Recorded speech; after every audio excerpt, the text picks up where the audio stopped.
बाबरी मस्जिद में उस तेज रोशनी में मैंने देखा जब बेहोशी टूटी सिंहासन पर बुत रखा हुआ था। 22 दिसंबर 1949 की रात्रि में भगवान श्री राम लला अयोध्या में अपनी जन्मभूमि पर प्रकट हुए। मगर मस्जिद में हुए करिश्मे की वास्तविकता कुछ और ही। अयोध्या में अब भी वे महंत जिंदा हैं जिन्होंने राम मूर्तियों को मस्जिद के अंदर रखा था। महंत राम सेवक दास जी महाराज शास्त्री अखिल भारतीय रामानंद संप्रदाय के प्रधानमंत्री, ये प्राइवेट महंत भी हैं और उस ट्रस्ट के सर्वाधिकारी हैं। श्री राम जन्मभूमि के अंदर श्री राम लला जी का प्राकट उत्सव किया था।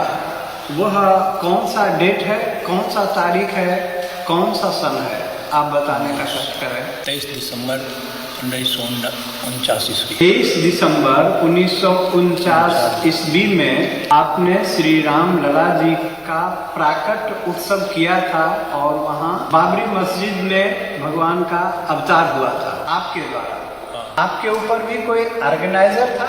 उस नियुक्ति में प्रधान नैयर साहब थे, के नैयर, जो यहाँ के डीएम थे। और 1949 से लगातार प्रतिमा रखी गई है, तब से नहीं हटाई गई अभी तक। तो आप ही ने रखी थी? महंत राम सेवक दास जी शास्त्री जी जो आप सामने में हैं, आपने ही रखी थी। हाँ जी, हमारे और भी सहयोगी थे, केवल मैं नहीं था। तो मूर्ति रखने का काम आपको कैसे, उसके बारे में आपने कैसे सोचा? तो स्वप्न रूप हुआ, उस स्वप्न को साकार किया, मूर्ति रख। गवर्नमेंट ने आपके नाम से वारंट जारी किया था।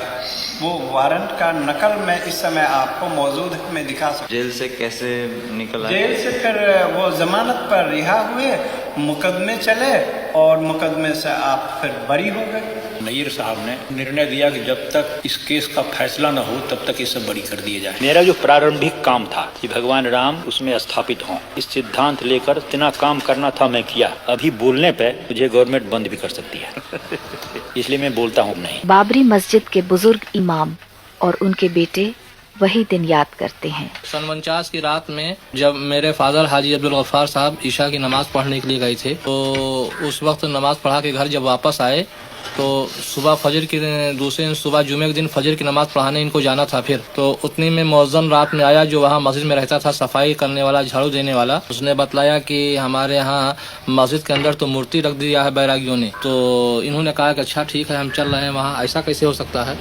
जब वहाँ आए तो डीएम ने वादा किया कि आप इस जुमे की नमाज कहीं अलग पढ़ लीजिए और उसके बाद। हाँ जी, हमारे और भी सहयोगी थे, केवल मैं नहीं था।